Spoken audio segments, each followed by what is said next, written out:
Hi, everyone. It's Reverend Dr. Katie. You're hearing a little roughing dog beside me because as soon as I started this, he started to play. So say hi to Parker. This is my little companion here. It's in my metaphysical life. So I want to talk to you this today about dreams. We've had a lot of questions come up about dreams the past week or two, and I want to be sure to address those.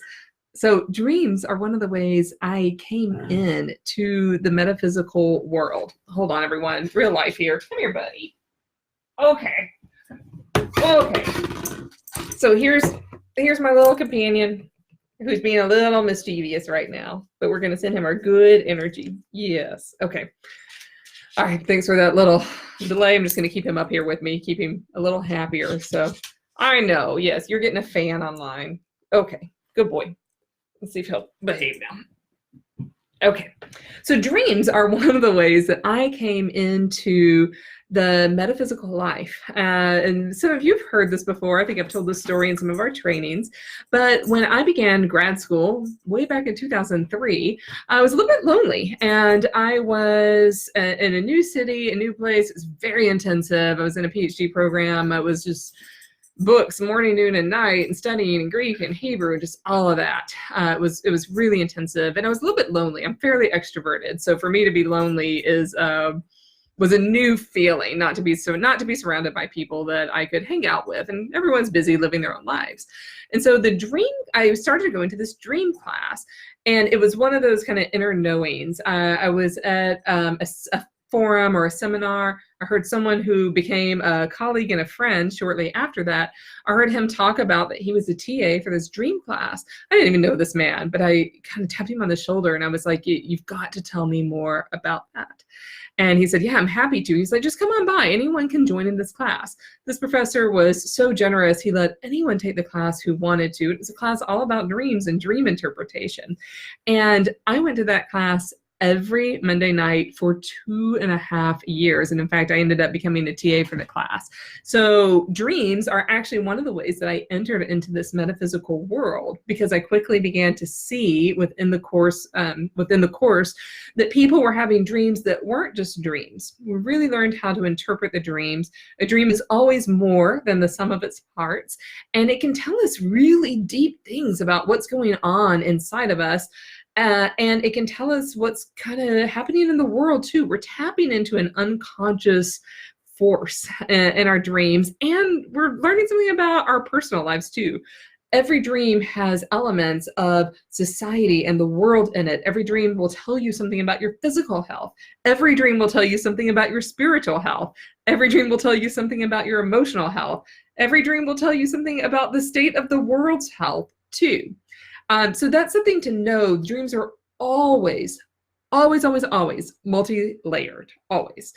One of the things that can be really helpful to know as you're beginning to explore dream work is that it's very rare that you, as the dreamer, will uncover a dream's full meaning. It's very rare. We're almost always uniquely blind to our own dreams and the meanings of our own dreams. Let me give you an example. I was, sometime after I started taking this dream course, I was in a fairly new relationship at the time. That relationship has since ended, and you're going to find out why as I tell you the story of this dream. And I had this dream, about a 4-month-old baby was in the dream. And I have it written down somewhere. I can't remember all the details right now, but in the course of the dream, this baby transformed, and it transformed from a baby to like a plaque, like a little plaque that you would put on a wall, and then back into a baby. And when I was working this dream with the other students in the class, in our small group, they said, I mentioned something about the new boyfriend I had at the time. And they said, well, how long have you been dating him? And I said, well, about 4 months. The room died laughing. I mean, they were all like on the floor laughing. And I was just sitting there confused. I said, why are you all laughing at my answer? You just asked me how long I've been dating someone. And I told you for 4 months. And they were like, and you have a 4-month-old baby that's in the dream that's changing shapes, and you've been dating someone for 4 months. And they were like, yeah, you guys are going to break up.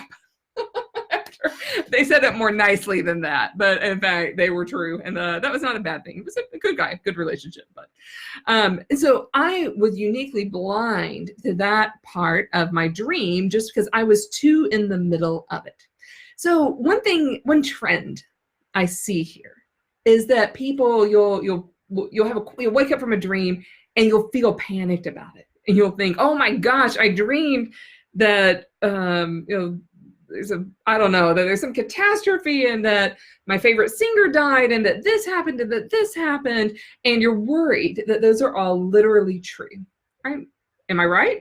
Have you ever had that feeling? Have you ever had that panicked feeling when you wake up from a dream and you don't know how, you're worried that something is about to become literally true within the dream? I imagine that you are, because that's when we post about it, because we don't always know what to do with that.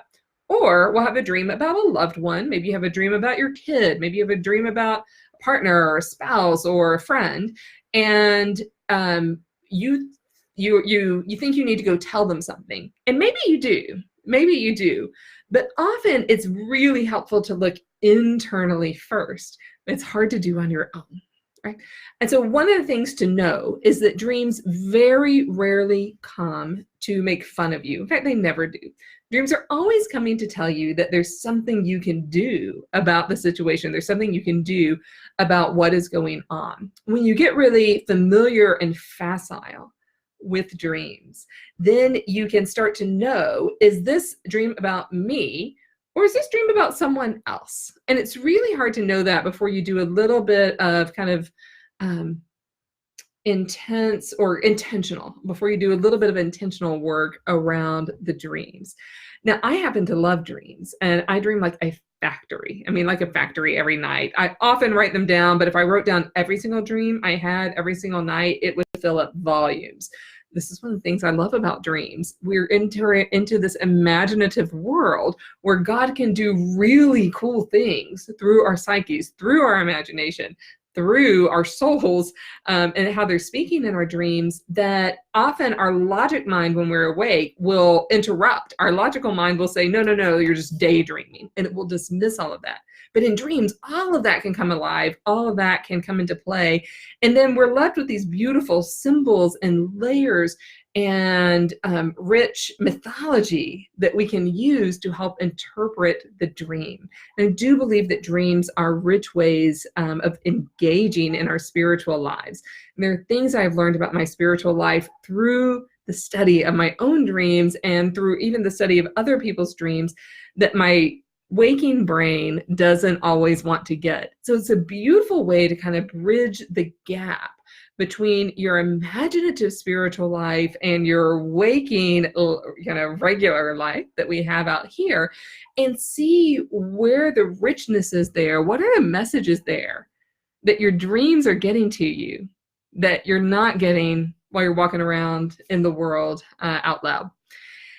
And when those two start to become closer, they may begin here and here. And then as you work with your dreams, they get closer and closer and closer. And so I often, people often ask, and it's totally natural, I do too, what does this mean?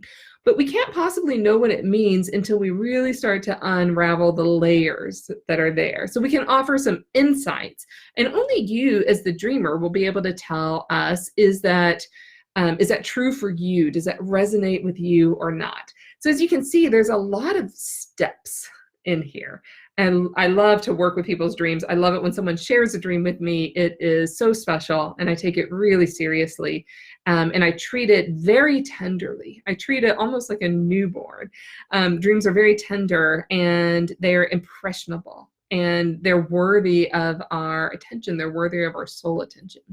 So what I want to ask you is this: would you all be interested in a short, like 3-week opportunity, like a little pilot program, where you learn about dreams, you learn some of the basics about what are dreams in the Bible, how do we engage these as Christians, what are some of the common symbols that appear in dreams, like houses and basements and waters and oceans and breathing underwater, and having dreams about your teeth falling out, or dreams about your hair falling out, or dreams about things that happened in the past or the future. A lot of us have dreams about flying. How many of you have ever flown, like your body has flown in a dream?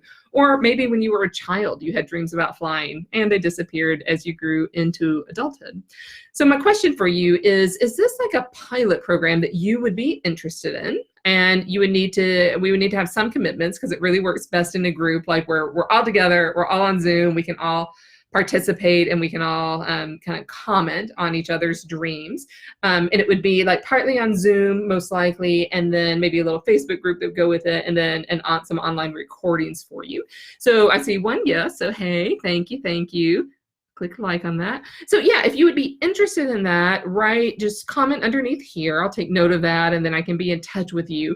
That is something that we could do in January. I think that would be a great January way to start off the new year, start off with some working with our dreams, kind of helping us use our dreams to set our intentions about what's coming in the future and see what some areas we need to clean up. You know, dreams will tell you quick as anything.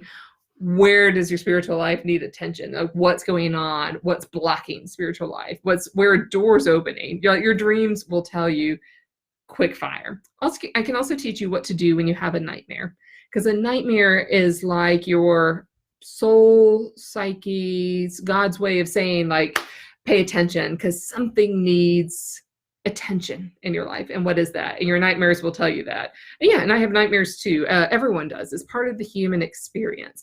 But a nightmare are the quickest ways to be like, yeah, there's something going on here.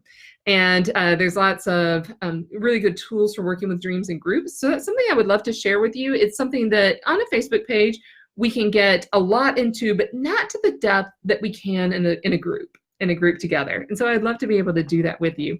I've led lots of dream groups over the years. I love doing it. I love hearing your dreams. I just love hearing people's dreams. It's so much fun to me. It's like a fairy tale book that I get to hear, that we all get to hear and we get to share with one another. So I think it's grand fun.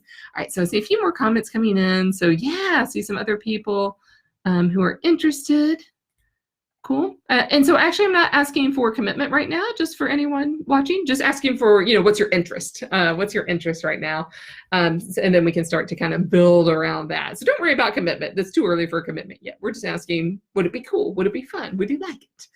Yeah. So, all right, everyone. That's a little bit of information on dreams for you, a little bit of vibration about dreams. They're one of my favorite things to talk about. So whenever you all post a dream, I'm like, ooh, fun. But then I don't have time. Like I can't write everything I want to write on Facebook, because I need to be able to ask you questions and really talk about how you feel about the dream. That's all really fun too. So, okay, everyone, so great to see you. I'm going to go ahead and end this video, and I will catch you all really soon. Bye-bye.